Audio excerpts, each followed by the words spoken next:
my wife's name out your mouth. Wow, dude. Yes. It was a G.I. Jane joke. Keep my wife's name out your mouth. I'm going to, okay? The slap was the kind that left Chris Rock disoriented for a while and even got him fumbling. So we are here to give a documentary out, to give an Oscar out for Best Documentary. There's a backstory to all this.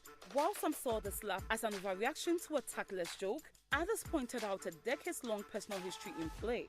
Will and Chris go way back and first worked together nearly 30 years ago on the set of Fresh Prince. Chris also co-starred with Jada in the movie Madagascar in 2015.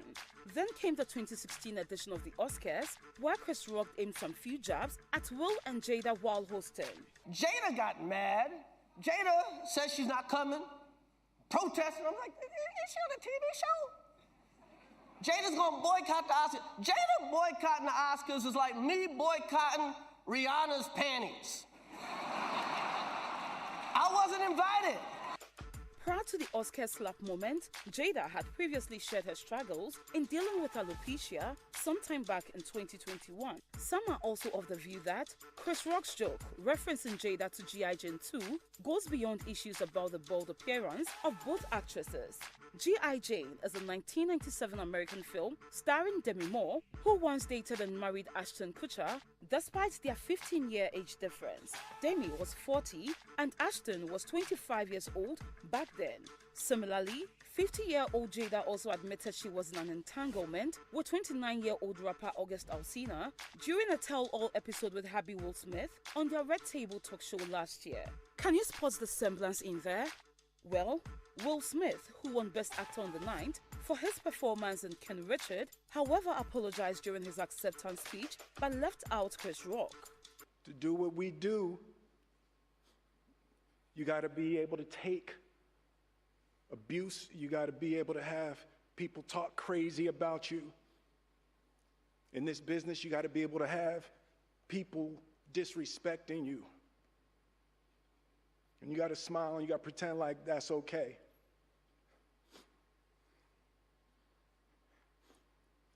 But Richard Williams, and what I loved, thank you, D. Denzel said to me a few minutes ago, he said, at your highest moment, be careful, that's when the devil comes for you.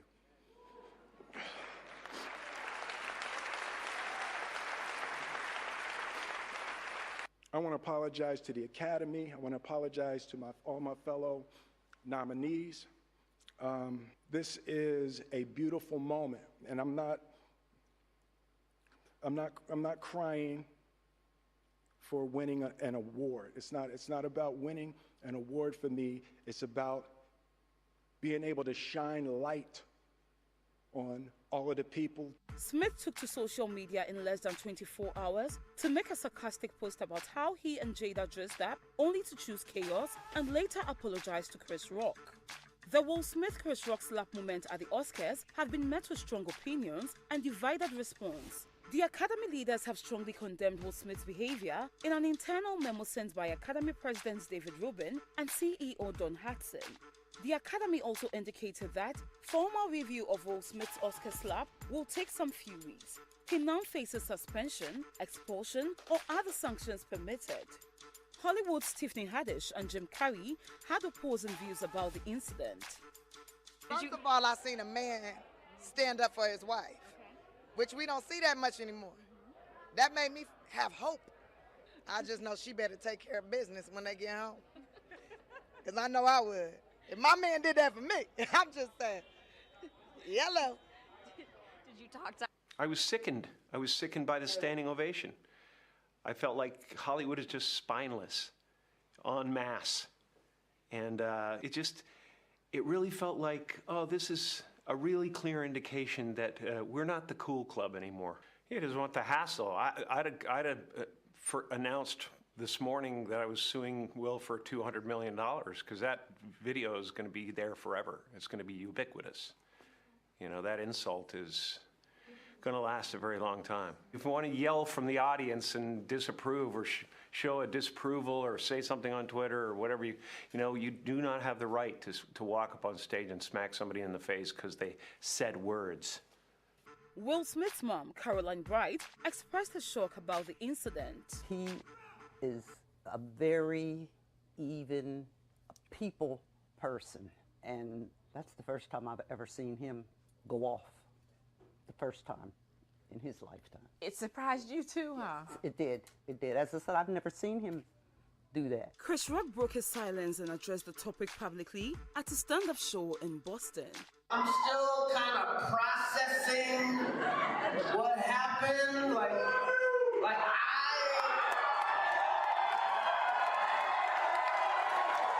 So at some point I'll talk about it. And it'll be serious, it'll be funny. Tickets for his upcoming show experienced a sales surge in the aftermath of the Oscar incident than they ever did. Prices jumped from $46 to $300. Talk of every cloud having a silver lining. The Oscars viewership this year was up from last year's historic low, but hasn't rebounded to pre-pandemic levels. 16.6 million viewers tuned into the 94th Academy Awards ceremony on March 27, according to final same-day ratings information from Nielsen.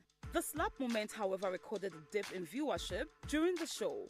That shocking moment between Smith and Rock has already become the subject of late-night television commentary, with majority of the late-night hosts siding with Chris Rock. Chris Rock came to give a prize. But anyway, we don't talk about Jada. No, no, no. We don't talk about Jada. This unprecedented Oscars moment raises a number of questions. What is the distinction between disrespect and jokes? When is a joke no longer a joke? Did Will Smith just set a precedent of abuse for all comedians? Breaking the issues down to the minutest detail, this is Joy Entertainment's Unpacked. My name is Amele Josu. The things we do for love. Or did Will Smith do this for love? Or did he do it for himself, really? A lot of people have argued that he did it for love. I mean, what this thing called love, Seth. What would you do for love? 055-11-11997. What would you do for love? How far would you go for love?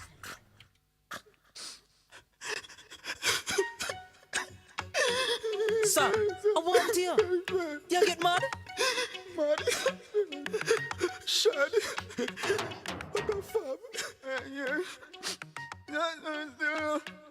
Keep this frequency clear. 99.7. No, I can't take it no more. Give me money, you give me before. No, I can't take it no more. And first worked together nearly 30 years ago on the set of Fresh Prince. Chris also co-starred with Jada in the movie Madagascar in 2015. Then came the 2016 edition of the Oscars, where Chris Rock aimed some few jabs at Will and Jada while hosting. Jada got mad. Jada says she's not coming, protesting. I'm like, is she on a TV show? Jada's gonna boycott the Oscars. Jada boycotting the Oscars is like me boycotting Rihanna's panties. I wasn't invited. Prior to the Oscar slap moment, Jada had previously shared her struggles in dealing with alopecia sometime back in 2021. Some are also of the view that Chris Rock's joke, referencing Jada to G.I. Jane 2, goes beyond issues about the bold appearance of both actresses. G.I. Jane is a 1997 American film starring Demi Moore, who once dated and married Ashton Kutcher, despite their 15-year age difference. Demi was 40 and Ashton was 25 years old back then. Similarly, 50-year-old Jada also admitted she was in an entanglement with 29-year-old rapper August Alsina during a tell-all episode with Happy Will Smith on their Red Table talk show last year. Can you spot the semblance in there? Well, Will Smith, who won Best Actor on the night for his performance in King Richard, however apologized during his acceptance speech but left out Chris Rock. To do what we do, you got to be able to take abuse. You got to be able to have people talk crazy about you. In this business, you got to be able to have people disrespecting you. And you got to smile and you got to pretend like that's okay.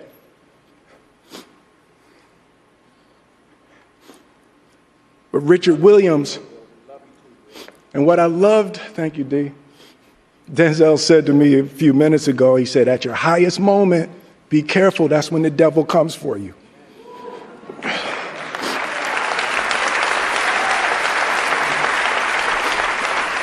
I want to apologize to the Academy. I want to apologize to all my fellow nominees. This is a beautiful moment, and I'm not crying for winning an award. It's not about winning an award for me. It's about being able to shine light on all of the people. Papa Shan right there called this one muddy cry. I'm going to start my conversations from Zoom. Hello? I think I got Whitney on the line. Whitney, are you there? Hello? Whitney? Hello? Hello? Hi, George. Good. I can hear you now, loud and clear. How you doing? I'm good. How are you? Oh, God is good. We're very well. We're expecting you in the studios. My house help is going somewhere. She says if she doesn't go, she'll receive a slap. Hey. So are they here? The way Philip organized some chicken and some juices and stuff for you, in anticipation of Queen Whitney, Philip knows that my dress size has fallen. He says some things have come down, so he wants to bring them up. Don't mind him. The devil is a liar. Anyway, look, I'm sure you followed the Will Smith, Jada Pinkett, Chris Rock, but we're looking at it in a broader perspective. But of course, there's an angle that we cannot ignore. And being a woman, how do you see it? Do you think Will did it out of love? Or he did it to, Will has been in a lot of issues over the last couple of years. Did he do it for himself or did he do it for love, from your perspective? Will did it out of an afterthought of years of being the, can I say BUTT on air? I need another word for that. But as I think Chris Rock was the unfortunate recipient of a lot of pent-up emotions from the years. I don't think love has anything to do with it. It's just a coincidence. It's out of the pent-up emotions from the years. And unfortunately, Chris was the one that had to receive that message and slap. Because I did not see the love in an instant. If you're watching all the videos, and I know the whole week I've been on people's nerves because I thought everybody was towing the same line on social media, so I wanted them to see the other side too. But I think that this was just a reaction to the years of he took a swipe at them in 2016. He took a swipe at them at a party in 2018. There's been all the entanglement, disgrace, and nobody should tell me otherwise. There's no matter what he sat through on that red table to listen to what his partner did and all that, he must have felt some sort of hurt that, we are airing out all our dirty linens in public and all that, all the memes that came after the entanglement issue, all the talk, do they have an open marriage, do they not have an open marriage? And then prior to the Oscars that evening, I remember Amy Schumer at either the BAFTAs or the Golden Globes took another swipe at them when he received an award. He's been, prior to the Oscars, he's been receiving awards back to back. The Oscars was like the crowning of it. Yeah, it's been a year. And yes, and she made a comment when he got up to go and receive his award that, she thought he wouldn't be there and that by now he'll be with one of his many girlfriends, and Jada approves. He didn't like it, but he got up, went to receive his award. And then I watched the Oscars from 12 midnight to 4 a.m. And when it started, she kind of made a funny comment. Then Regina Hall also came in to talk about single guys and how Will needs to come on stage to join the other single guys because Jada has given permission for that. So I think it started building up from there. When she said that, I saw the change on his face saying that I am not a part of that and I will stay with my wife. He actually said that. So for me, I think it started building a lot of emotions on him. He tried to handle it by laughing at some of the things, because even when Chris Rock made that first comment, he actually was laughing about it until he realized that now the jokes were not settling in well with Jada, and that afterthought came. But I think it's just a pent-up emotions from over the years, and unfortunately, Chris was the recipient of that. Very interesting. Very, very interesting perspective. So built up. It wasn't so. It was like Chris was the straw that broke the camel's back of a sort. He was the recipient of all the straws. The recipient of all the small.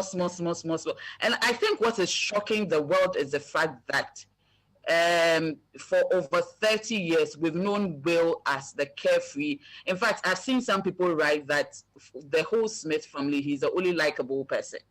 And we never think to assume certain behaviors with go-free, lucky people. And this has come as a shock, because I'm sure if Kanye has done this, would have said, it's normal. He's known for doing the extremes. But to associate Will with this, I think that's the shocking aspect of it. And the other shocking aspect I am seeing is how people are calling, Will has done something, and people are calling Jada a Jezebel and a demon. I've seen all sorts of write-ups about her that it's her fault. And I'm asking myself if Jada was the one that went up to the stage, or if it's the fact that people cannot seem to accept the fact that she's done perceivedly all the things she says she's done, and Will is with her and he's going to do this in her honor, like it's being said. But I think, well, it's also another perspective we can look at. But interesting. Again, let me come. I've had a woman's perspective. I mean, for you, it's bottled up emotions, Yes. And Chris just happened to be the unfortunate recipient. But you see, there's still one fundamental question. I mean, if it were you, is this something you would do for love? What? Walk up to stage and slap somebody? Yeah, slap somebody for love. Yeah, for your husband. Would you? My over 6 foot husband. Would you? With all the muscles. Me, walk up to stage and slap for him. Would you? George, are you asking me? Yes, I'm asking you. Whitney, will I walk up to stage and slap someone? Yeah, for your husband. No, I am more good with words than with my fists. The only time I use my fist is in the gym when I'm boxing. Okay. I'm more good with my words. Right. So I would probably have walked up onto the stage and taking the mic and said my peace of mind to him and to the world about how I think that it's enough. The jokes are enough. The point he made that when you're in the entertainment world, you're told to accept some of these things. People abuse you. People make jokes of you. People say mean things to you, and you're supposed to accept it. I'm sure if it's me and I think I have reached my limits, I would probably have used my words more. So you would have used words and then wait and react differently. Yes. Okay, let me come to the studio and ask the men as well. We fortunately be joined this afternoon by legendary ace comedian and broadcaster Mr. Tommy Annan-Forson, CEO of Radio Broadcast Development Foundation, RABODEF, and of course my brother, poet, and Yusuf, what else should I add if I'm describing you? Chief Movement of Bogbajeke fame is also here. Yes, and also the legendary Ken Addy is also in the house. Did Liverpool win, Uncle Ken? Yes, we did. Okay, congratulations. Man, you will be doing same later. Yeah, but today I came in my Accra House of Oak jersey. Yeah, phobia for life. Yeah, it is what it is. We don't have to win the league this year. We are holding the title. We don't mind giving it to somebody else. Somebody should also hold some. Who are you talking about? Accra House of Oak. Yes, yes. We are holding the title now, so we don't mind. If at the end of the season we hand it over to somebody to hold some, it's okay. We know ball. We know ball at all. I'm Now, a phobian myself, so. Allah, yeah, we are in spirit. Never say die. Uncle Tom, Yo. would you slap somebody for love? In fact, I'll add the E to it. I think the E slap. Wow. Well, I think it actually depends on the depth of what the person is talking about. You see, what's her name gave a very good analysis of her perspective on the issue. Yeah. But you see, as a comedian, this is where I probably would disagree with Whitney. Yes, no, not Whitney. No, With Whitney. what Will Smith said. Will Smith, okay. Yeah, about the fact that you're supposed to take up all that nonsense that people are talking about. But you see, we're all human with different emotions. We react differently to everything that happens. Like Whitney rightly said, it could be pent up emotions. Yeah. Okay. But for me, as somebody who has done comedy, I think that you don't take anybody for granted. You should know your parameters. You should know which line to cross, and how to react to certain things. And like Whitney rightly said, pent up emotions and stuff like that. I think personally that Chris went a little too far. In that, you see, here's a lady who has cherished her whole body, including her hair and what have you. And so for you to suffer from this disease, if I should use that word, obviously it's devastating. Okay? I remember you saying that before we started the show that, she could have worn a wig. But everybody, again, like you rightly said, could react differently. Skins react differently to everything. Again, as a comedian, I would not go that far, as to take a swipe at somebody's disease. For all you know, she's traumatized by the fact that, I think she showed a scar where she had the surgery and all that. So, you see, it's something that she's probably having to deal with now. And therefore, she's also trying to cover her face by laughing at what said. But I think at the same time, Will could have restrained himself, either by saying, okay, sweetheart, let's get out of this place, forget about the Oscars, or what have you, okay? I thought he could have restrained himself. But again, everybody's got a limit, and I thought the slap that Chris got was an E1. So that's my perspective on it. Interesting. Let me come to Uncle Ken. Uncle Ken, I don't know if you've been following the matters. Our bigger conversation really is, have comedians all over the world just been put at risk of being abused? But we'll get to that. We're just, getting into the background, how we got here. Because a very respected celebrity has done something and everybody seems to be endorsing. And like Whitney said, if it were Kanye, I'm sure people would have been incensed, would have been mad. Look, it's about time we stop this. People have been, how could you? But because it is Will Smith, some people are actually trying to justify it. Oh yeah, it's well deserved. You don't cross the line. It's somebody's. Because look, we followed people like Joan Rivers, who have said worse things about people. We followed people like the lady that used to do The Weakest Link, Ann Robinson. They called her the Queen of Mean, who have said worse things about people. And we enjoyed it, and we laughed, and we applauded them. So why? Because it's Will Smith, now we need to change the story and make the other person the one who crossed the line? I don't think so. Like you see, the thing of it is, let's always look at human reaction. Yeah. For all you know, that particular day, Will might have had some pent up emotions. Like Whitney said, yeah. Yes. Wanted to release, that emotions. If perhaps it was a different day or a different time, he might have reacted differently. Okay? Because I remember on the video, I saw him laughing. And then when this guy, even Jada was laughing. And when Jada actually didn't laugh. No, there was a smile on it. Yeah, there was a it was a smirk. It was a smirk. Oh, not again. It was a smirk. Yeah. But even with that smirk, you could tell that it didn't go down with her. No, it didn't. It didn't. Okay. She rolled her eyes. Actually, she did roll her eyes, Whitney. She did. She rolled her eyes. What the heck, Yeah. Yeah. And so you could tell that. Look, this thing. Like Whitney said, he's been taking a swipe at them for a long time. for all you know, they might have had some level of grudge, saying that, okay, you've done this over the years. I think it's about time you stop it. You stop it. Okay. Anyway. Yeah. Okay. Uncle Ken, I don't know what your take is. Is this What just was the first question the you first posed- question was did Will do No, this? no. Which one? Me. I asked first if you had followed the yes. Have you followed? I was forced to. I mean, everywhere I passed. It's there. It was there. And what are your initial Staring me in thoughts? the face. What are your initial thoughts generally? To be honest with you, I was in two minds. I've always known Rick. What's his name? Chris Rock, yeah. To be a wind-up merchant. Okay. I mean, that's typical Chris. Yeah. Great. Okay. And so sometimes I do not take him too seriously. In this instance, I am of the view that he was not actually targeting Jada for her alopecia. I don't think he was.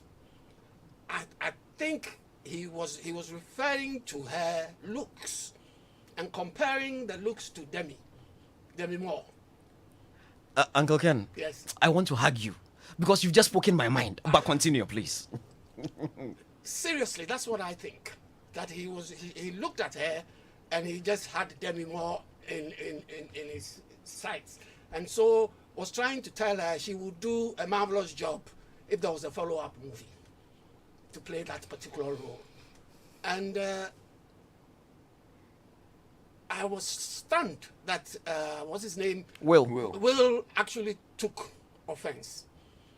Because, like everybody has said, he was initially, enjoying the joke, so to speak.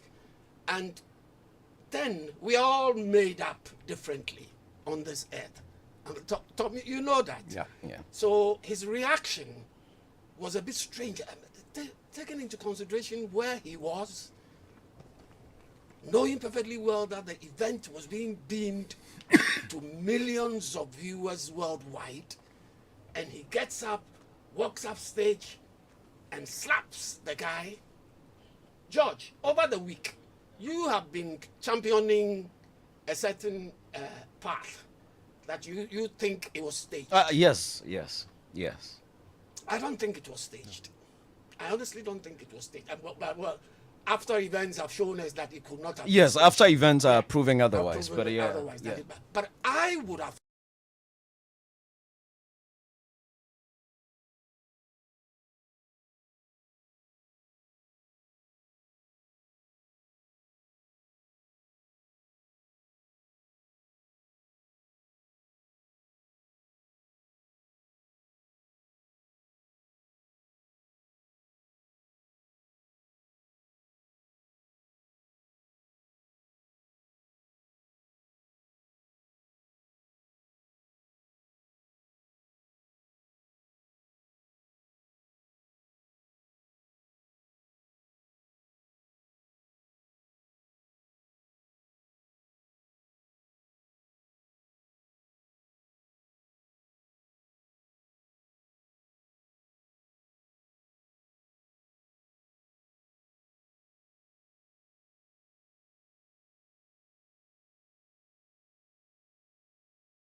Because all these parameters, I mean, this is Will Smith. This is one of the people who in Hollywood have been pretty careful about their brand. I mean, to the extent that, look, I'm sure as a human being, when his wife's issues with August and everything happened, probably he might have wanted to walk away, which is what any other man would have done. But he wants to be that man, that man that everybody respects. And I stood by my wife, that goody. And like somebody said, among the Smiths, he's the most likable among them because Will Smith has carved a certain niche for himself. Right. So Will Smith definitely should know the consequences of that act. And that is why took the I better thought of it didn't make sense. That is why I believed from the beginning it was staged. Let me take Chief's thoughts quickly, and then we'll come back to Uncle Let Tom. me start from where you just left off, then I come down to the joke. It Yeah. was definitely not staged. I don't Okay. think this was staged. The consequences on his career, on on the Oscars, the fact that it stole the shine away from so many people, from what was for him a historic win, is just not a price worthy to pay with such a cheap stunt. So that's why I feel that it was definitely couldn't not be staged. staged, There are yeah. better ways to to bring about more awareness and hype and excitement around a brand without resorting to such cheap antics. So it was definitely not staged. And let me say that comedy is very subjective at times. I mean, there are points that it can be objective. So, for example, it's terrible to make rape jokes. Everybody knows that, right? Thankfully, even our comedians here, some of them have caught up to that reality. So, if someone were to make a rape joke anywhere on such a stage, the audience would definitely react, and the condemnation will be widespread. There are other times too you can't be sure. So whether that joke is offensive or not depends on the person the joke is targeted at. So when Chris made that joke, everybody in the auditorium laughed. Everybody, right? Because probably they didn't consider it to be, intrinsically toxic Exactly. or targeted at, her in any, undeserving way, if you like it. So everybody laughed. It was only after it seemed apparent to Will that Jada was not having it that he decided to play, the unnecessary machoism, and walk up childishly to go and met out that violence. In football, they call it late tackle. Yes, but like Uncle Ken has said, late tackle. I think that intrinsically there was nothing wrong with that joke. Yeah. I don't think that it necessarily crossed any line, because even in our local context, a woman cutting her hair, it's nothing bad. We have the Davy formula where a lot of people have cut their hair out of fashion. Even in Hollywood, a lot of people have cut their hair. Even Jada herself, it's not like she's looking monstrous without her hair. It gives her a hue, edge, and all of that. But of course, it's not in my place to define what is offensive or not offensive to her. Right. But on the face of it, it's really not a terrible joke, as it were. And as Uncle Ken said, it wasn't necessarily about the alopecia, because you could have come to any other means to have that bald hair. It could have been a personal choice to cut it. It could have been the disease. So it wasn't necessarily how she got there. It was just that look at that moment and comparison to a female heroic figure. Yeah. So that's why even after the slap, Chris was like, it's a G.I. Jane joke.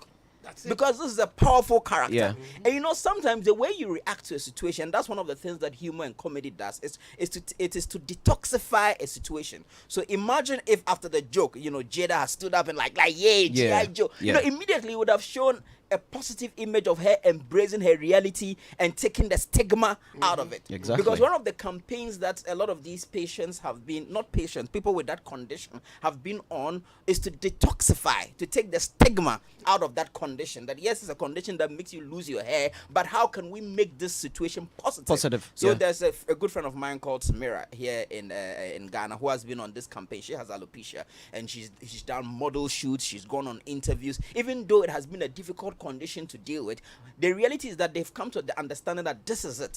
So it's either you embrace it and make it a positive experience, or you continue to shroud it in some kind of mystery and stigma and let that affect you. So people are now looking at how they can own this condition and make it positive. And one of the ways, so it was even a missed opportunity, I think. One of the ways to take, that, stigma out of that condition, was for Jada to come and react positively towards it. And I'm even told, or I've heard some commentary that some weeks or months, I don't know the timeline, but she actually made some body positive comments about the hair and the fact that she's losing the hair, but she's grinding. Oh yeah, she did. She actually did a video so about 5 weeks earlier. Opportunity for her to, Yeah. And I also heard that, people say that Chris has been targeting. I'm not sure how exclusively he has been targeting them. Look, these are power couples, and anyone who follows Hollywood, any of these awards, they would always make jokes at these people. In fact, Chris is not even the most, as it were, very hard-biting comedian on that stage. I mean, previously there's this guy, I don't know if I mentioned his name right, Ricky Gervais. So some of his jokes are really, when he makes those jokes, people go like, oh wow, this is serious. But he's made those jokes, people laughed at it. It can be very uncomfortable if you are the target of the joke. But this is Hollywood, dark humor. This is not going to be the first time someone has made such a joke. But this particular joke in and of itself was not dark necessarily. It is the reaction of the person who determines, whether it is dark or not. So I also think that Will's attempt was very childish.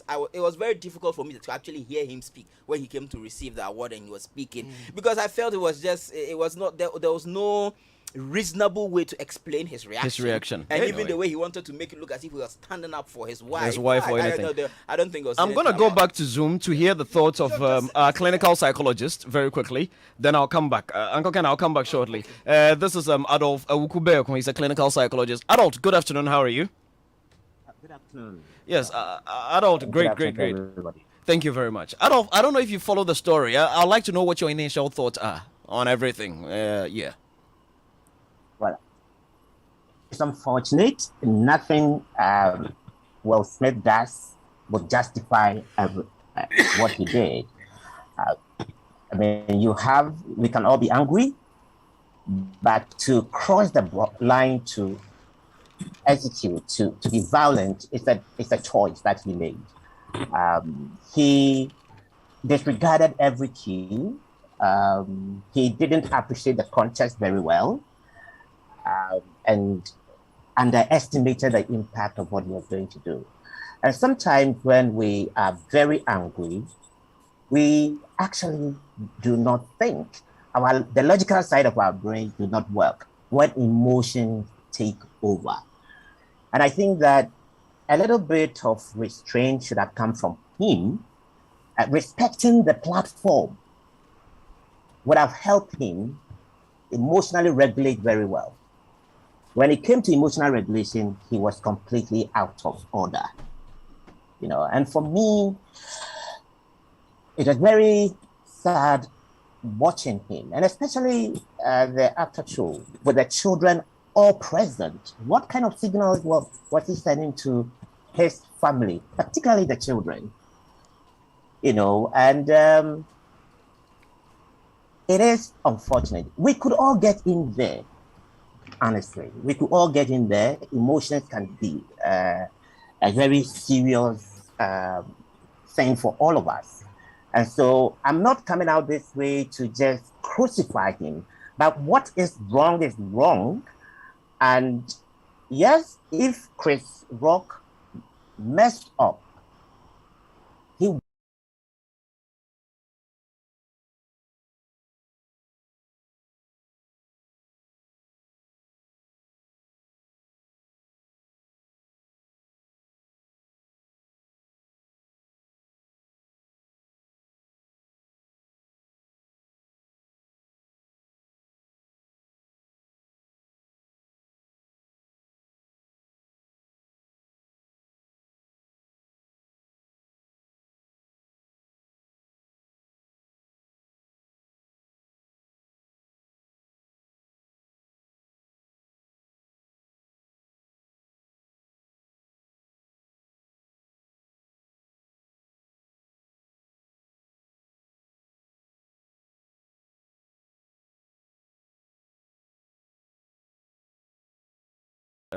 what's the name? Northwest. That's her name, right? Northwest. Yeah.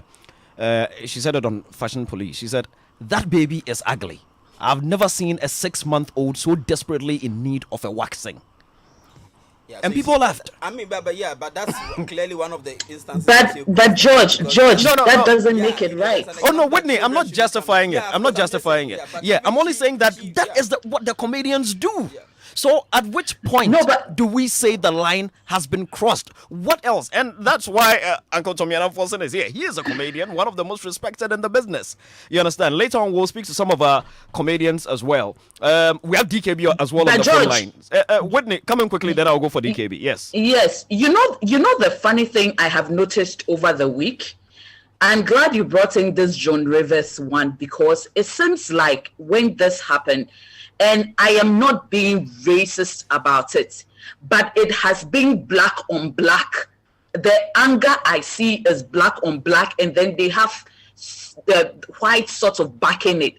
I dare say that, listen, if Joan was alive and had made this joke, it would have been protected. Even if this had happened, if a white person had gone on stage to do the slapping, it would have been protected. This is the Oscars that still has Weinstein still as a member. This is the Oscars that still wouldn't come out to issue any official statement on some of the questionable people they have about them. But for me, I am surprised how black on black we've gone all out talking about this, taking this. It's like people have held on to things about the Smiths, and they have unfortunately, as we say in Ghana, brought themselves. But wouldn't you say that's probably because nobody ever hits John Rivers? Maybe if somebody hits John Rivers, then what you're saying might have been brought to light. Don't you think so? Because there was a black that hit a black. I can imagine if it were Chris Rock made the joke about let's say Daniel Craig, and Daniel Craig Bond got up and went to hit him. I mean, I can imagine what the headlines would have been. But if somebody hits John Rivers, I don't think it would have been pushed under the carpet. But you see, it doesn't also make it right, the jokes he made. If you watched, and I don't know, I have a problem the way people just cut on. When he came on stage, he praised Denzel Washington for his role in Macbeth. Then he made a joke about Javier Bardem and Penelope Cruz. Penelope was not happy about it. The guy, I think, guys, you have a code where when one person says one thing, you just brush it off and move on. I don't know if it's a guy's code. But the lady was not happy about the joke he made that the man is hoping he does not win because they've both been nominated and he wouldn't want to take it home, but still praised his work. Then went on. For me, I've been asking, why will Chris also praise everybody's role? He mentioned 3 people, praised their rules, and then when it got to the Smiths, had nothing good to say about them. No, I have also been asking that. Well, anyway, that's an interesting opinion. Let me come to Uncle Ken quickly before I go on to the phone lines to DKB. Uncle Ken, yes. I just wanted to point something out. Yes. I saw another video. Yeah. Of Jada's reaction after Will had gone on stage and slapped Chris. Yeah. He walked back into his seat. And Chris was then responding to the slap.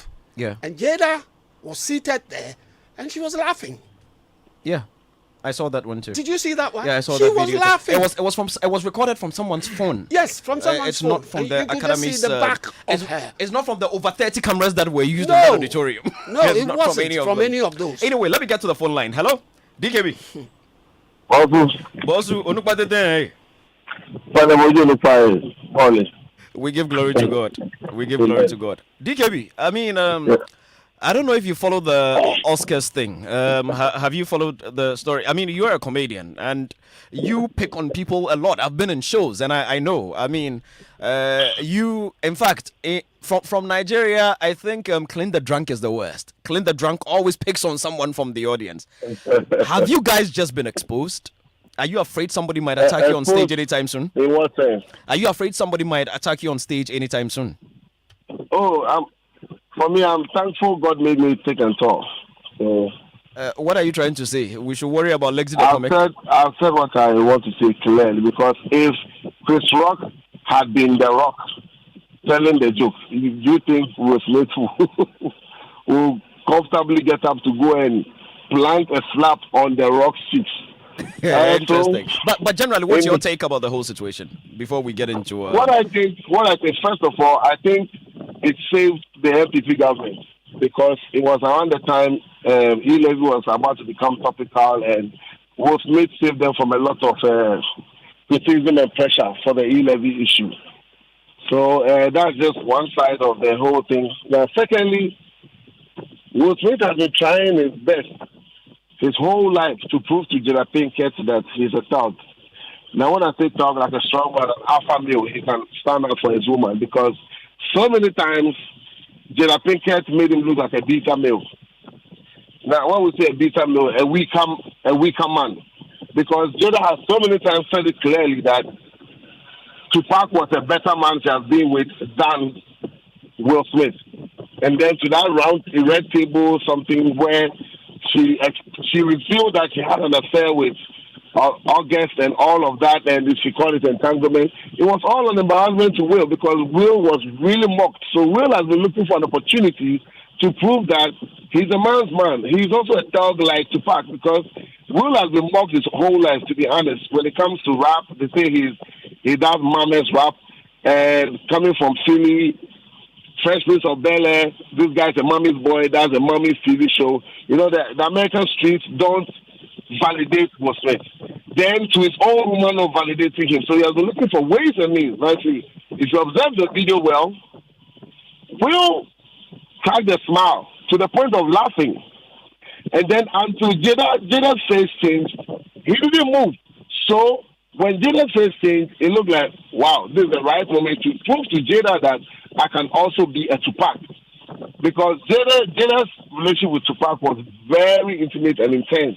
And she always talks about Tupac. And on the Breakfast Show, Will Smith accepted that, yes, he hated Tupac because he wanted to be cool like Tupac, to stand up for his woman, to be feared by other men. So Will Smith has been looking for the least opportunity to show that he is also a Tupac in his own right. And I've had some conversation about it going in the lines of race. If it's within same race, it's treated differently from when it's outside race. So for that, because if the comedian had been a white guy, he would have been cancelled by the Oscar board, etc., etc. If Will Smith had been a white guy, the black society would have also cancelled the person. So when it comes to race, when the aggression or the violence or the misbehavior or the mischief or the whatever it is within race, it's treated differently from when it's inter-race. So for me, all I want to say is, Will Smith found the perfect moment to be a Tupac, and also it's coming to whether it's an appropriate joke or one people is a joke. You know, this guy Ricky Gervais, he does meaner jokes. Yeah. Jokes meaner than just talking about the pressure. Chief Abdul mentioned it. Yeah, he does meaner jokes. And look at me, DKB, for a typical example. They say don't laugh at people over things they can't change. But the whole Ghana has been laughing about my head. Have I been able to change the size of my head? Oh, but you are not alone. Please. So if somebody has an person, let somebody also laugh at the person because it is something. I mean, all across the world, big head is a big joke. If you remember Prison Break, Lincoln, Schofield's brother. Yeah. There were some scenarios where reference to big-headed guy was made, and it evoked laughter. So I realized, the whole world, they love people with big head. So why is it that people with big head, they can't change? It's okay to laugh at them. But somebody suffering on the pressure, once on the pressure, you can't get here. We shouldn't laugh at them. But meanwhile, on the pressure, you have a way out. But you can win. But big head is eternal. Big head is eternal. There is nothing you can do about it. Nothing you can do, and we are even swallowing it. Then I think I should just swallow it up and go sit somewhere. Okay, DK, if you don't leave, stay on the line. I'm coming to the studio. Let me come to Uncle Tom. Uncle Tom, so being a comedian, when is a joke no longer a joke? Well, that's a difficult question. You see, let me go to this Will Smith issue first. Mm-hmm. We've seen the Oscars. That was a ceremony. Yeah. We have seen what happened. We also do not know what happened prior to the beginning of the Oscars. Okay? He could have been taking a pick at Jada or Will Smith before, the main ceremony started. So that's just an assumption. Now you've just narrated a Chi proverb. Yes, so got to some crofum you know, bisase, nano, nano. But I'm sure if there was something like that, it might have come out by now. That's what I'm saying. So, it's an assumption. Yes, okay, it's an assumption. We don't say it did happen. So when is a joke no longer a joke? You see, for me, or have you ever had any such encounter that you finished the performance and somebody has come to Charlie, I didn't like this thing you said about? Have you ever experienced anything of the sort? No. It's just one time. I think on the FNF show. Yeah. I imitated somebody with a bad leg. Okay. And I got thrown under the bus. Oh, wow. I got thrown under the bus because that is something that is some sort of deformity. So for me, you must just know your parameters. Okay? America might act differently. Very differently. Ghanaians might act differently. The British, the conservatives might act differently. Okay? So everybody's level of humor differs in every sense. Okay? Now, for me, my jokes, I take jokes out of real life situations, things that happen to us. Okay? Now, for instance, you could be in a taxi. Okay? Then all of a sudden you develop a running tummy. Okay? At that point in time, you become the driver of the car, even though you are the passenger, because you're stepping on the floor for the car to move.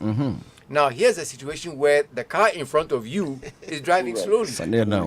Okay, so your imagination sends you far straight ahead to the house. Yeah, you just want to get there.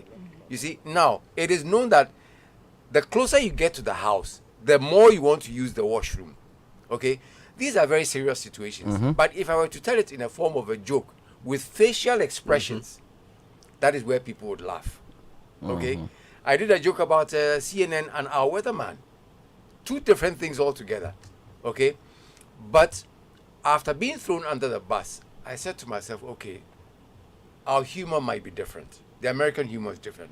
Everybody's humor is different. We act differently to some situations. Your emotions might say, okay, I snapped. But again, I dare say that Will Smith could have restrained himself. But we don't know again the circumstances to which, made him snap, go up and hit. No, for me, I even want us to leave the American issue to the Americans and let us bring the situation home, because for me, I am now picturing, fortunately, like DKB rightly said, he is thick tall. I cannot go and slap DKB on a stage. He might probably kill me. You understand? But I can take on maybe Lex the comic. At least he's my height mate. We're the same territory. You understand? Yeah. So my worry now is, who determines when it's no longer a joke? Well, I think it cuts both ways. Yeah. It cuts both ways.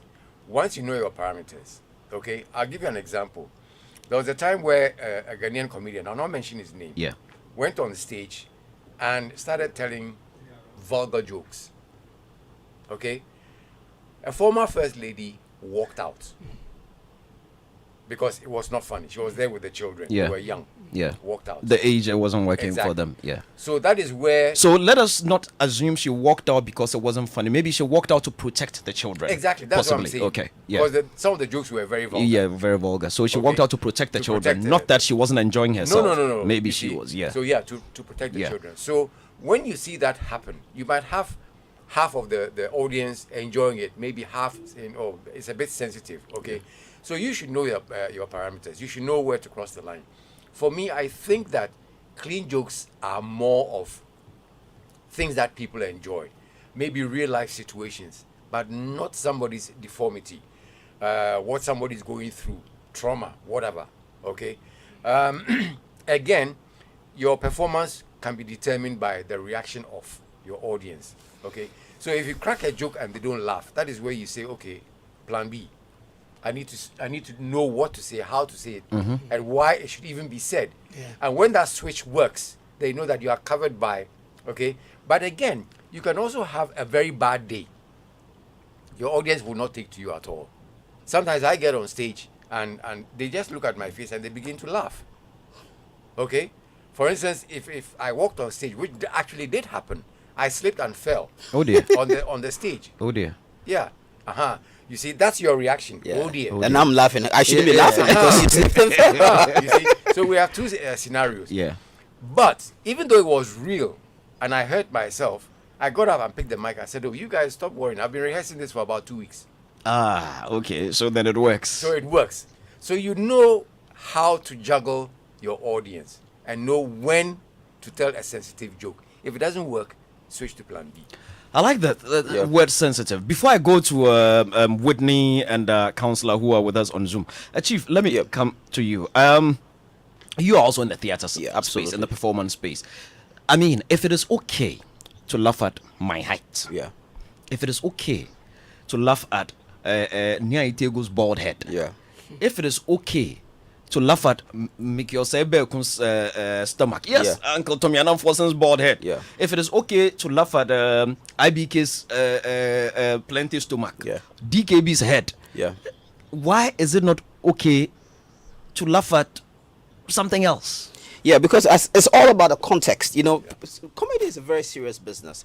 I mean, I had the privilege of working with my boss, KSM, mentor for a very long time. Saw him, you know, go through his process and all of that. And usually there's a lot of wit and thinking that goes into developing comedy scripts. You know, how to even make sure that this is right, this will make people laugh, this will not be offensive. But it all depends on the context. The kind of jokes, for example, American comedians will do, the way they will roast themselves and their politicians, you can't get away with doing that in Ghana, right? When, our good friend Obi, you know, decided to make a joke about President Muhammad. It didn't go down well. These people wanted to fry him. Yes, and I understand because it's because of the way our political context is and the kind of. It's not like you couldn't make any joke about Muhammad. I mean, we make jokes about our leaders all the time, but the type of joke. So a comedian must be extremely sensitive to, you know, to the environment that you find yourself, to the cultural mores. You know, you can't make jokes about certain traditional aspects or about certain chiefs in a way because hey, who dare you? Or So even you certain tribes. Yeah, or certain tribes, you know. But we also understand that comedy also thrives on stereotyping. So all around the world, people do stereotypical jokes, you know. So in Ghana here, we like to talk about some aspects of our, you know, ethnic groups, you know, how DKB does that quite effectively, you know, how the Hausa people will do this, how the Eves will do this. All around the world, you go to the US, they make jokes about white, black, Latinos. You go to Asia, they'll make jokes about Japanese, Chinese, and all of that, you know. But it depends on what society has accepted for so long. So, for example, we've taken the toxic aspect out of a man's bald head, out of a man's, you know, pot belly, because we've done those jokes over and over again that it's become normal. So it's nothing to, you know, to cringe about. And it's the same with this, for example, this alopecia condition that I'm talking about. If after a while, people embrace it as a condition that should not be shy of, and, you know, there's been a lot of jokes, then it will take, you know, that, you know, stigma out. So it depends on what the society, you know, I mean, and it's not like written in black and white, really. Usually things that are not popular, things that are still developing. So Dave Chappelle will get into trouble just by mentioning the LGBTQ or queer people in his jokes. Even though if you really examine the joke, he may not necessarily be saying anything offensive against them. Just the fact that he's made a number of comments around queer people, because right now we're entering a society where people are asking for more inclusivity, and these people are seen as marginalized groups, so they are not as popular, or their issues are not as, you know, on the front burner all the time. Joking about them may look as if the majority is trying to trample on their minority rights. So we're also in a very culturally sensitive environment. And some people even say that it's killing humor, that people are becoming too politically correct. So you have to see whether you're saying it's anti-LGBT, anti-black, anti-this, anti-that. So you have to censor a lot of your material out there. But I think that there's still an enormous space for comedy. I mean, people can play it safe, and all comedians know what to play. There aspect there, you know, that, I mean, for example, someone's running stomach is something that is almost hilarious, right? No one will get offended because you made a joke about someone's running stomach, or someone who had to pass gas at an uncomfortable position. So they are safe jokes, but they are also very sensitive jokes. And sometimes some of the most exciting laughs can come out of these sensitive jokes. But it's about understanding your context, and about knowing how far to go. Now we know that if you make an alopecia joke, or even mildly related alopecia joke, people might take it wrongly. So then the society is censoring itself in this way. In Ghana, we know that if you try to make a particular kind of political joke, people will come after you. So the society is censoring itself in that way. So the society and the way they react to the content out there will determine what the barriers are. So as a comedian, that's why comedians, writers, you have to be alive and sensitive to the reality of your condition. You know, your mind, your heart, your soul must be able to absorb your environment and know how far you can go, and how, you know, how far. In your opinion, going back to the, you know, reference issue, do you think Chris crossed any line? No, as I said, I don't think he crossed any line. On the face of it. Because I'm saying, based on what you're telling us. On the face of it, I don't think he crossed any line. But again, I also premise my statement by saying that the person must determine what is offensive to them.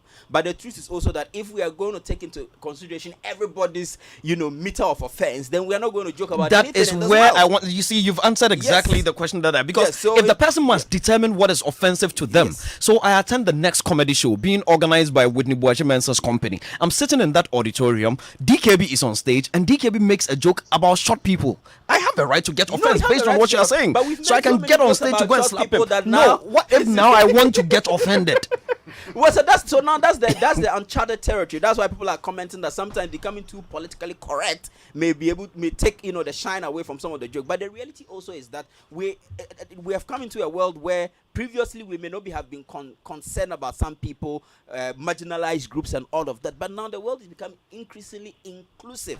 So that means we have to find new ways of packaging our humor so that we also embrace the inclusivity. So companies that are hiring are trying to check the inclusivity box. How many women am I hiring? How many minority groups am I hiring? So it is happening in every industry. So comedy must also, absorb what is inclusive. But what does it mean to be inclusive? Because I particularly think that sometimes one way of making things normal and okay is to joke about them. Because a lot of the reactions that we give to things are just very subjective, So if we decide to say that, look, there's nothing wrong with making jokes about someone's bald hair, whether the person is a man or a woman, regardless of the condition that leads you there, it will just become normal for people. Ordinarily, if I were a comedian, and when I do, right? When I run to my place, I write humor, right? You put humor in there. There are certain things I won't talk about woman's hair, for example, because I understand the politics of it, and I know that as a man, it's not in my place, to talk about a woman's hair and determine whether wearing a wig is right or not. I may have my political and economic views, but I understand the politics of it. So to play it safe, I would stay clearly away from it. Even I don't make stereotypical jokes. Even though I go in there and I laugh at it about how a particular ethnic group will go to the fetish. I think that we've even overflocked some of those jokes. I personally wouldn't do that. But as a society, we've done it so much so that, it just, we just laugh at it. But sometimes when you really think of it, some of these jokes may also be enforcing particular views that you may want to change. You think that black people are this, so we are joking that black people are this. You may think it's a joke, but it's reinforcing a particular perception. Narrative. Which may not be the reality. Interesting. Let me go to Zoom. Whitney, are you there? I am. Very good. Now, you're an event planner. Now, let us assume that Chris Rock decided to sue. Chris Rock could have sued the entire academy, couldn't he? Yeah, he could. Now, what does this situation do to event planners like yourself? Now, when you're hiring a comedian, what kind of conversation, for instance, are you going to have with a comedian? Understanding that, look, like it or yes, has been put on hold. Please wait. Like it or yes, some floodgates have been opened one way or the other. Yes, and like Chief Moomin said, we determine what is offensive to us now, and now everybody trust me. I'm afraid of what is coming. Everybody may have one issue with something or the other. What does it do to event planners like you? First of all, I think that what we need to agree to come to sort of a consensus is that times are no longer the same. We are just coming out of being hit with a COVID situation where we were practically forced to sit still and stay at one place for God knows how long. Some people went back into it. We were forced to shut down, not work, not do anything, and to just do nothing. And it is not a lot of people who took it well. I have a friend who used to joke that the lockdown was when you got to know whether truly you liked your partner, your spouse, your children, you liked your environment or you did not. And I think that it goes same way for our events people. Now, if you're going to have events, you need to know if it's a comedy show, who are the people you're inviting, what age range, what all that. You need to have all that conversation. Because for me, if I am sitting in an audience or I organize a show and you're a comedian and you're going to make pregnancy jokes, it is a no-no with me. That is one joke. Yes, April Fool's Day, I got upset with people who were playing pranks with pregnancy jokes, infertility jokes, and all that. Having walked that path myself and knowing that there's nothing funny about it. It's the same way we may think that, this is, and I've seen the comparison that, it is not a life-threatening sickness, so they don't see the big deal about it. No disease is bigger than the other. once it has been defined, the person is going through something that isn't the normal thing they go through. I think we need to be a bit more sensitive about some of the things we as comedians or even as people we put on people. I think that is what a lot of comedians also need to do. Yes, you can be funny, you can say the things you want to say, but we need to realize that times are no longer same. Jokes that you can comfortably laugh about 10, 15 years ago.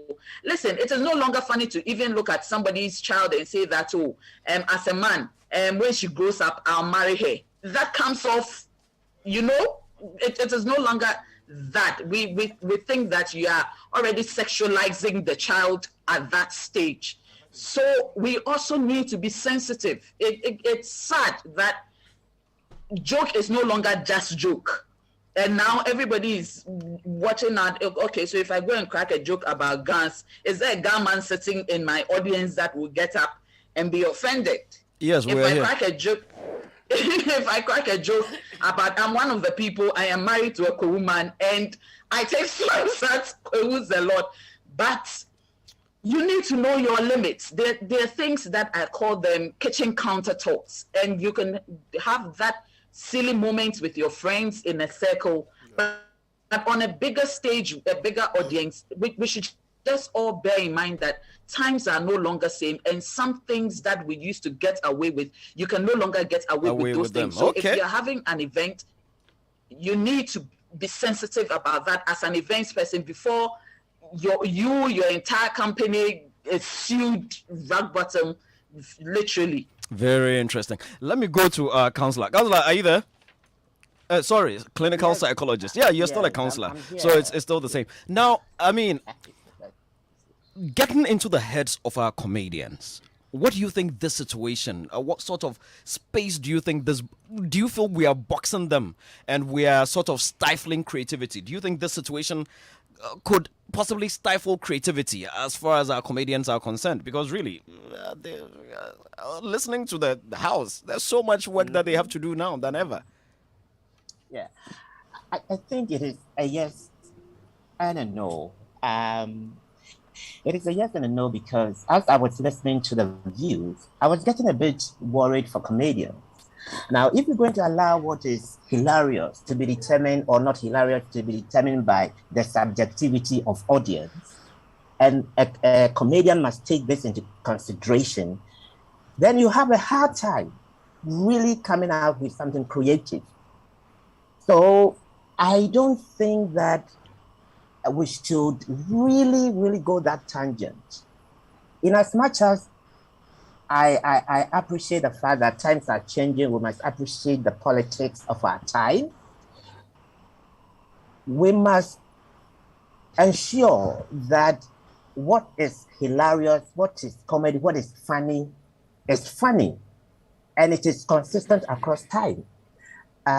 Yes, comedians must be aware of issues about objectification, how you shouldn't objectify anybody and infantilize anybody, why there are things that we shouldn't do to perpetuate stigma and all that. But to really tell them to censor themselves, it's in a way censoring their creativity, and it puts them in a difficult corner that doesn't help them grow. Look, people in the creative arts, what do they thrive on? They thrive on emotions. Is there anybody who is in this space who doesn't work with emotions? Absolutely not. Sometimes you get them wrong, sometimes you get them right. But I think that in terms of comedy, I think that the system must be self-correcting. It must be allowed to self-correct. What do I mean by self-correcting? When you crack a dry joke, the audience feedback will punish you. People will not come to your show if you attack. But to say that individuals, audience must determine what a comedian should stay on a platform because of their idiosyncrasies, I think that is going too far. Stifling the industry Yes, I, as a mental health professional, I am very worried that we will just make dry jokes about people and further stigmatize them. But you see, it is a two-way street, because there are some difficult issues that if we don't make joke about, we cannot spotlight them and talk about them. Okay, so I actually am in a phase because at one moment I want comedy to improve people's mental health. At another breath, I don't want people to be taken for granted. So it is a difficult road for me, and I think the way out is for people to grow in their act, to know how to frame their jokes. That at the same time is hilarious, but also take note of the general sensitivity that we are looking at. It is a difficult. I am afraid for comedians, just sizing the mood and the in the studio and the tangent people are going. We are going to take joke out of life, and life will be dry. There will not be any funny side to life. There will not be any funny side to life. Because I think that life in itself, sometimes we complicate things, and because of our individual idiosyncrasies and the politics of the time, the politics of the time sort of capture every scene, every sector of the economy, and we are not free. So in a certain sense, though it has started small, it has a creeping effect where people with power will begin to control certain spaces unknown to us. They are already controlling the spaces. Why can't we joke about politics? Why can't we joke about ourselves? Yeah, we can joke about ourselves, being sensitive, okay? But should we allow the idiosyncrasies of people to take the joke and the sunny side of our life? Isn't life to be lived in its fullness? And when we say life should be lived in its fullness, what are we talking about? The beautiful, the ugly, the nasty, the messy, all put together. Now, if I bought a ticket and I am going to watch a comedy, remember, implicitly, I have put myself out there. Whose joke do you want the comedian to tell for you to laugh? If it is about someone else, you will laugh. But if it is about you, you go and punch. What kind of life is that? So I think it is a sense of growing, maturing to know that life can be complex, it can be ambiguous. The same thing that makes you laugh can make you cry. That is what it is. That is what it is. I think that's the perfect point to nail it, Adolf. I mean, you couldn't have put it any better. And Uncle Ken, Notedia says he also agrees with you. The idea of the joke, the concept of the joke that was made, that it wasn't necessarily in relation to the disease, the health situation. I don't think it was. He says he agrees with you. And I also wanted to add, and I know that. Yeah, Sadiq is it? Let me quickly welcome Sadiq and then Alaji. Yes, George. Yeah. He wasn't joking last week at all.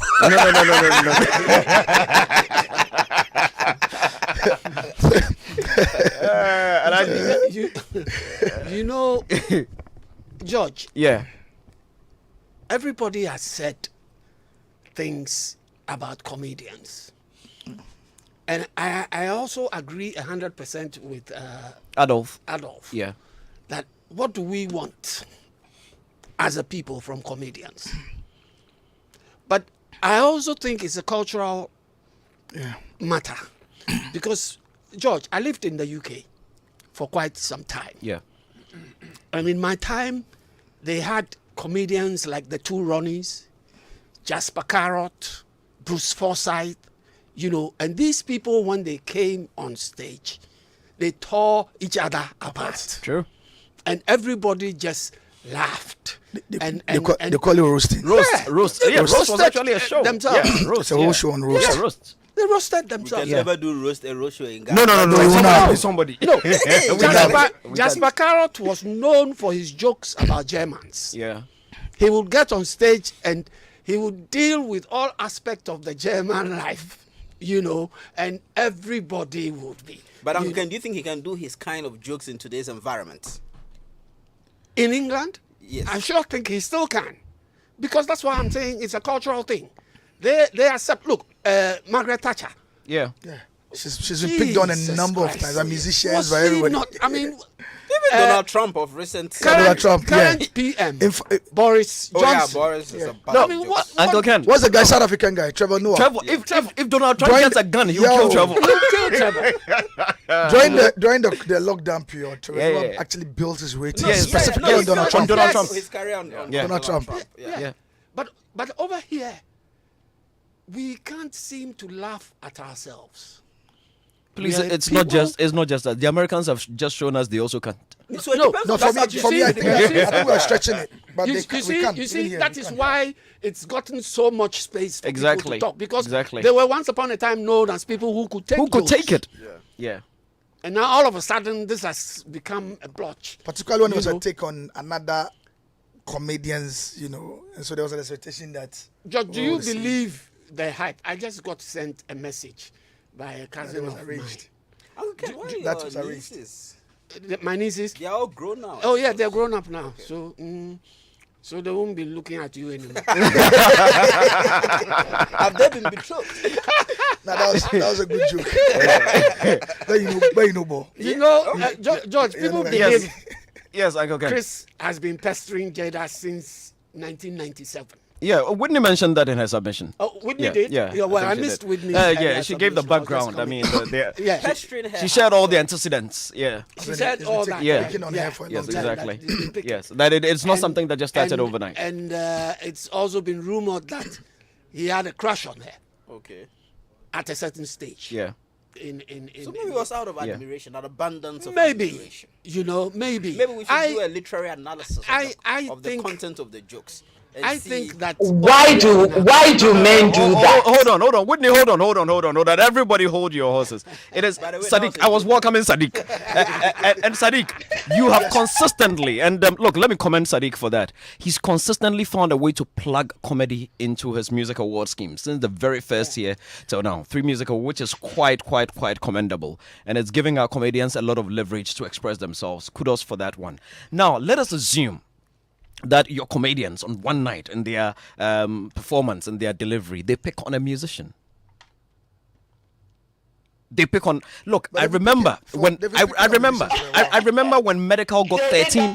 They did that last week. They even did it last week. I remember when Medical got 13 nominations at the VGMAs.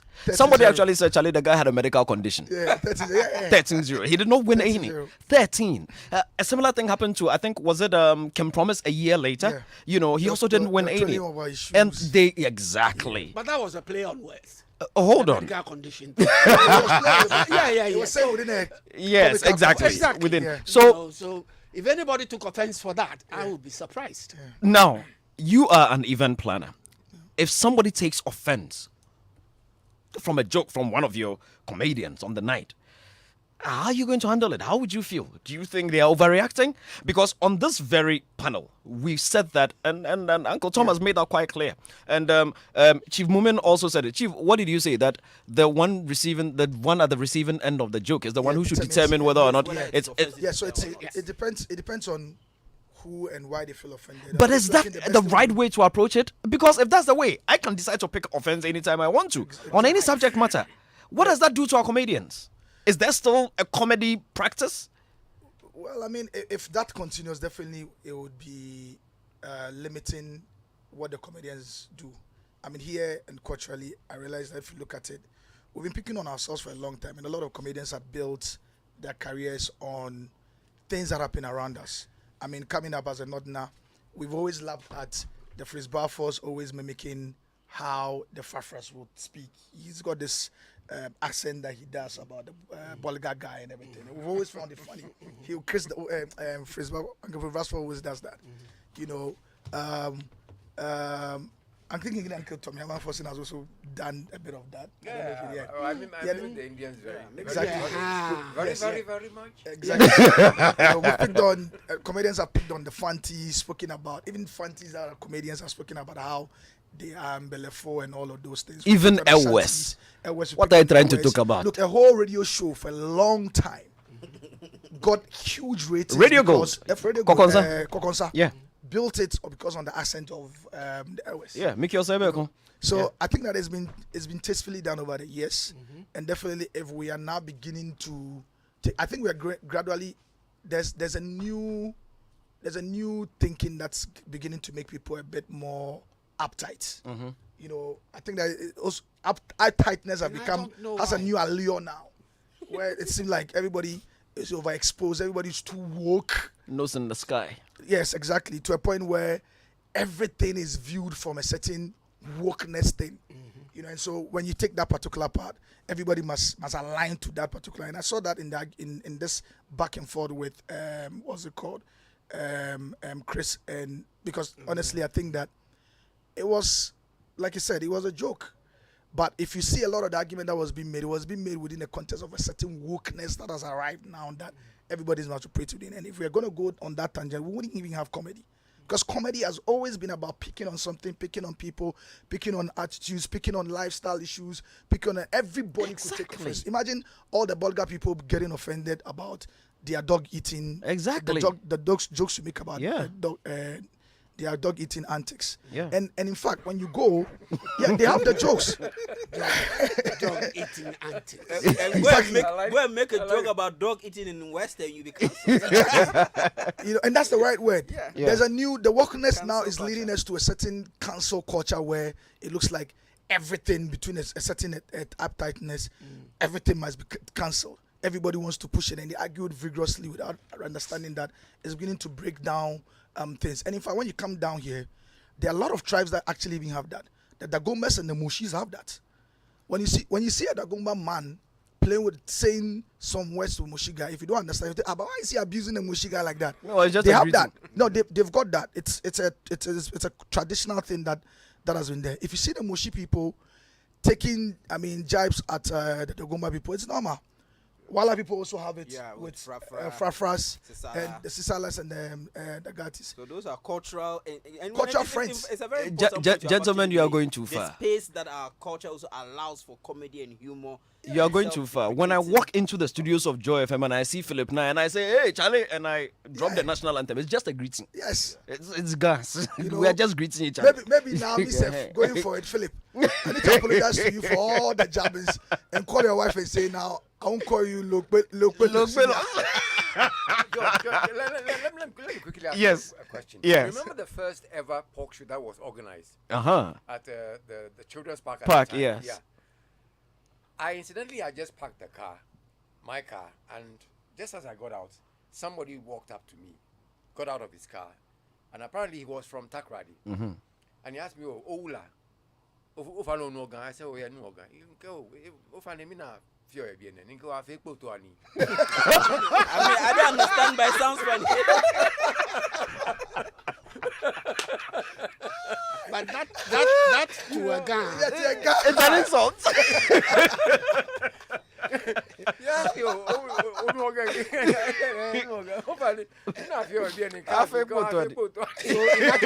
Tommy, what you wanted to say was it's a pork show.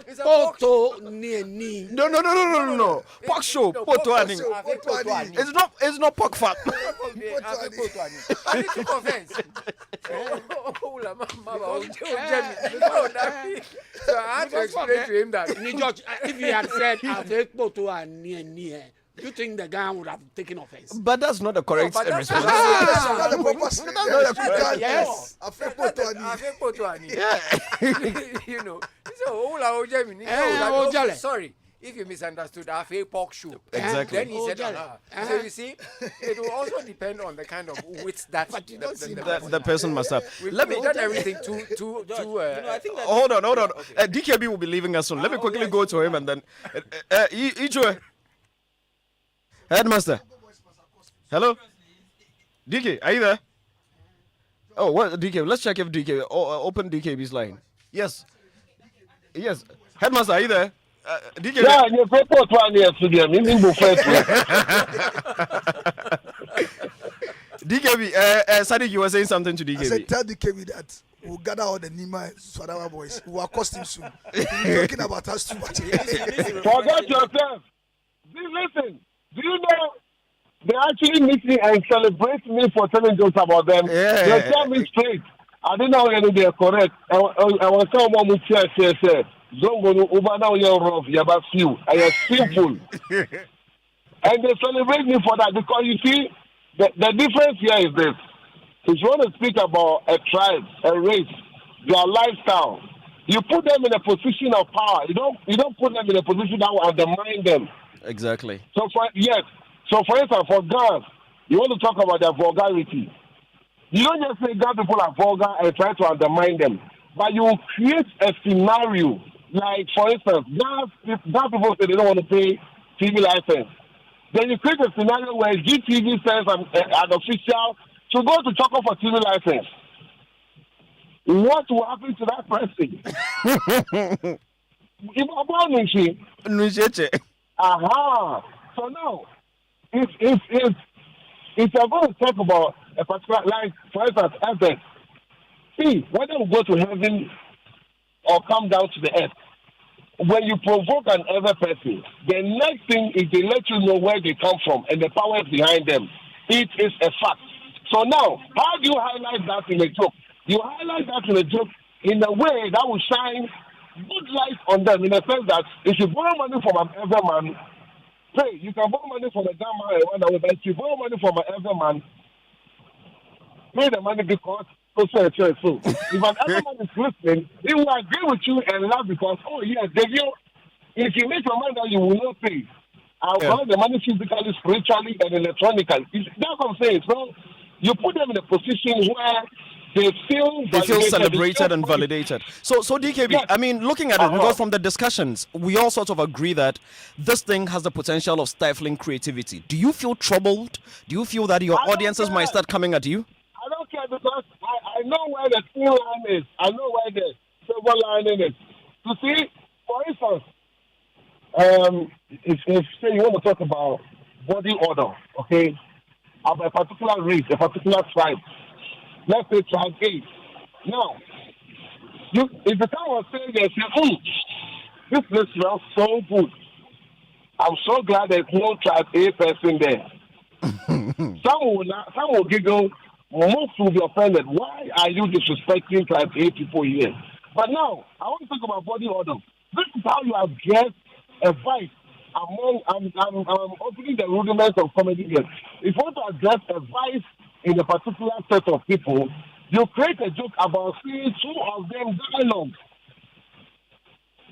Okay. Then you can get a joke out of it safely. Okay. For instance, so the body odor I'm talking about, tribe A. So you say, oh, I'm glad this place works so fresh because when I was coming, I saw two tribe A people arguing. And one was like, I don't know, let me just put it in your language. I don't think that language is tribe A. You know what I'm saying to people by educating. But you know, like two tribe A persons argue where one is wearing a cologne, the other is not wearing a cologne. It's actually stinking. And the one wearing a cologne is stopping the one who is not smelling good from coming to the event because he or she is coming to this place tribe A. Exactly. So you're a comedian when you put yourself in a third person or third party position, it indemnifies you from any damages. Okay. So you rather empower them, right? Exactly. So what happens is, if two tribe A people, one wears a cologne, one doesn't wear a cologne. Now what happens is, there are tribe A people there who are wearing cologne. They feel like, yeah, this guy here, he acknowledges the fact that there are tribe A people who wear cologne. Now, the same tribe A people who are wearing the cologne at the venue do not subscribe to the other tribe A people who don't wear cologne. So it's like you are speaking for them. That's how you come out to highlight a vibe or a bad attitude in a particular set of people. You don't come and speak from a second person point of view. You speak from a third person. So it takes you away from, because come what may, Truth and hate people would have argued about that any way possible. And they know it. So that's how you see all the discussions you guys were having. It's so difficult to put a finger on this topic because comedy is so subjective. It's amazing. The same thing you say in Ghana, in America you go scot-free. You say in Ghana you have trouble. The same thing you say in Ghana you go scot-free. If you say it in Nigeria, it's going to be a big deal. It's about the content, the setting of the people. Now you the comedian yourself. See, we get the fines. Sometimes when you prepare the material, your gut feeling tells you this one will backfire. DKB, thank you very much. You've made it very, very, very clear and simple. So, gentlemen, we're going to be wrapping up on this one. We have another conversation, and Uncle Tom would also be leaving us, and those on Zoom as well. So, let me just take final thoughts. Let me start with you, Uncle Tom. So, I mean, you are a comedian, and DKB has just given his final thoughts on this one. As to, he thinks he will still go ahead and perform, but he would rather use his comedy to empower and validate. I mean, how would you also approach it so that people don't come and punch you on stage? Do the same. Because you see, I think we've become too culturally stiff. Yeah. You know, we're taking life too seriously. Yeah. You know, and we're not in normal times where, you know, I mean, if we're able to laugh at ourselves. I mean, sometimes I tell people that, look, I use cooking oil on my head because that's how it shines. That's how I want the shine. You know, now my head is asphalt. I laugh at myself. Okay? So if you're able to know that, look, this person is going to get offended, then don't come to the show. Exactly. Because I'm going to do it in such a way that this is me. This is Tommy Annan Forson. You came to my show. If you can't, walk out. That's it. Let me go to Zoom. Whitney. Yeah. So final thoughts on this one so that we can bring this conversation to a close. I mean, you wear the hats of both an audience and an event planner, and you work with comedians. So what would be your final thoughts on this one? Are they at risk of anybody walking up on stage, smacking the hell out of them? I don't think they are at risk. I just think that, like DKB said, you need to just know the times you're in, and as much as you would want to be funny as well, just be sensitive. Hey, today, DKB, I'm actually saying something DKB has said, but just be sensitive to the times we are in. We need the laughter, but we also need to be compassionate towards people. For me, I think that is very necessary. All right, and let me go to Adolf. Adolf, you there? Hello, is Adolf still there? Yeah, I'm here. Great, Adolf. Yes, your final thoughts on this one as we wrap up on it. I think that comedy has a place in national development, national conversation. It is about people. It is about our aspirations, where we want to go. And so if comedians would be more empathetic in driving the national conversation and mirroring what is wrong with us and what is right with us, I think that we wouldn't be where we are today. Point well made. That is what I would say. That was what you would say. So thank you very much, Whitney Boache Mensah. Of course, Adolf, thank you also very much on this one. Uncle Tommy Annan Forson, thank you very much. I mean, you've been super. A few messages that popped up. This one says, hello, George. Comedians need to think of jokes without mockery. That's very, very interesting. Jokes without mockery. How do you even achieve that? And then this one says, and that one came in from Ralph inside Adenta. This one says, Will Smith is a bully and nothing less. You make fun of people, yet when it is retaliated in return, you assault on live TV. We all know that as such ceremonies, jokes, and roasting is done for humor. That lady manipulated her way through years in Hollywood. We are tired of the Smith and their waywardness, simplicity. We could have walked away, or Will could have walked away, or simply go to Chris there and say, Massa, apologize to my wife, Keke. Will has made it so easy for comedians to be attacked. That's Papa C. Good day, George. Comedy is comedy. Every medical condition has been made fun of, from people's lisp, stammering, people in wheelchairs, cripples, baldness, short, obese, ugly, etc. These are people who are born into certain medical conditions, and we have laughed hard because comedy is about creating humor about serious life issues. Will Smith do yawa? That's all. If so, then LGBT people would chew Dave Chappelle any day. I respect comedians, and they should keep us laughing until we're made fun of. Shem Mikeson Yeboah sent that one in. George, I'm some Bannerman in the USA. I believe the joke is no longer a joke when an individual tells you to stop the joke now. I remember one episode of the Key Pele show. Hey, which one is that? It was about a stand-up comedian who had picked on a particular guest who was having too many conditions, and the crowd was sympathizing with him. But he wanted to laugh, but the crowd didn't like the jokes. The point is that we're too hypocritical as a people, as if we haven't laughed at certain jokes which are offensive to other groups. When it's your turn, you get emotional. What about comedians who are or were sick and made jokes about themselves? How would people who are in the audience, who have similar conditions, feel about making such joke? Think about that for a second. That's a very interesting one. I had a conversation with Funny Face recently. He's going to be coming up with a stand-up comedy show that actually speaks to his mental condition. Yeah, so it kind of speaks to it. He has been through it, and he is putting his script together to share his experience with mental illness. That's interesting. George, Yes. I came across something which I think simplifies the issue. Yeah. It says, a joke's success depends on who's telling it, where and when it is told, and to whom. Good point. If you do your research and you go telling jokes, you might not offend anybody. It's Showbiz A to Z right here on Joy 99.7. We'll be right back. Stay on.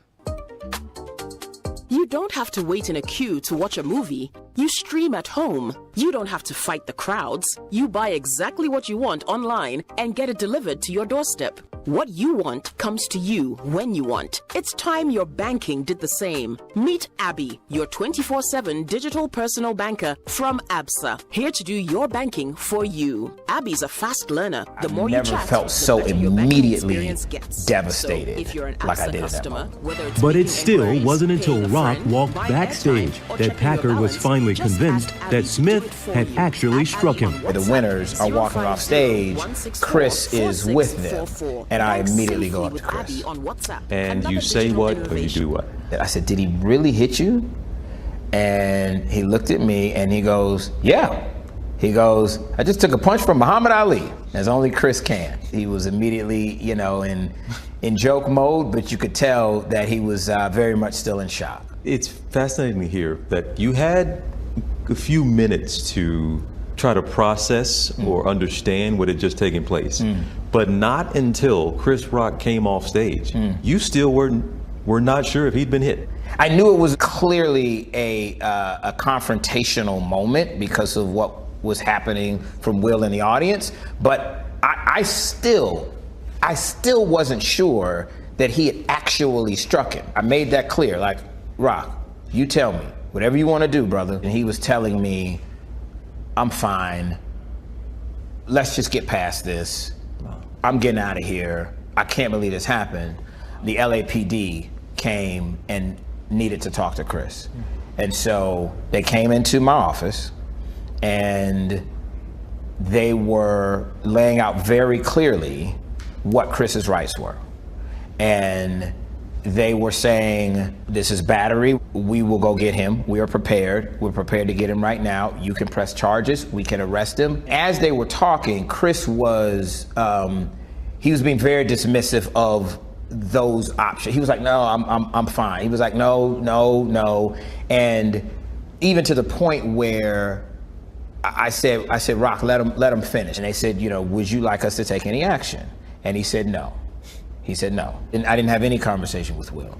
But the Academy says they asked Smith to leave, which he refused. A lot of folks immediately were wondered why he got up, walked that far, assaulted somebody, went back to his seat and was allowed to stay. Right. What was the conversation behind the scenes? It happened to be right before the Best Actor Award. Shayla told me that they were about to physically remove Will Smith. And I had not been a part of those conversations. And so I immediately went to the Academy leadership that was on site and I said, Chris Rock doesn't want that. I said, Rock has made it clear that he does not want to make a bad situation worse. That was Chris's energy. His tone was not retaliatory. His tone was not aggressive, angry. And so I was advocating what Rock wanted in that time, which was not to physically remove Will Smith at that time, because as it has now been explained to me, that was the only option at that point. It has been explained to me that there was a conversation that I was not a part of to ask him to voluntarily leave. Will Smith later said on Instagram, "I would like to publicly apologize to you, Chris. I was out of line and I was wrong. I'm embarrassed and my actions were not indicative of the man I want to be." When did you finally get a chance to touch base with Will Smith? Will Smith reached out to me the next morning and said, and he apologized. And he said, you know, this should have been a gigantic moment for you. And he expressed his embarrassment, and that was the extent of it. Now, Will Smith reportedly did apologize to board members in a Zoom call this week. They are going to make a decision. We expect sometime April 18th. Now, at the bottom of the hour, you're going to hear more in this interview, and you're going to hear how Will Packer really calls Chris Rock a hero for saving the day, not just from what you saw on screen, on stage, but also behind the scenes. He almost just single-handedly saved the day and save the Oscars. And you also hear how this was such a great night that was going for them, to the point they were almost in tears backstage. It was going so What's most so amazing, well. though, is even the guy who ran the show thought in the first minute that it was a joke. To the point, it took him forever. Until Chris Rock said, "I was hit." He didn't believe it. And for Chris Rock to be able to hold it together, finish what he had to do, and then go backstage and keep it together, and wow. Unbelievable. Hi, everyone. George Stephanopoulos here. Thanks for checking out the ABC News YouTube channel. If you'd like to get more videos, show highlights, and watch live event coverage, click on the right over here to subscribe to our channel. And don't forget to download the ABC News app for breaking news alerts. Thanks for watching. That's the nature of Chris, and that's the nature of Will. So let's see what happens. Keep my wife's name out your mouth. I'm going to, okay? Once I saw Will yelling at the stage with such vitriol, my heart dropped. And I just remember thinking, oh no, not like this. And Chris was keeping his head when everybody else was losing theirs. And then, you know, gave the quote.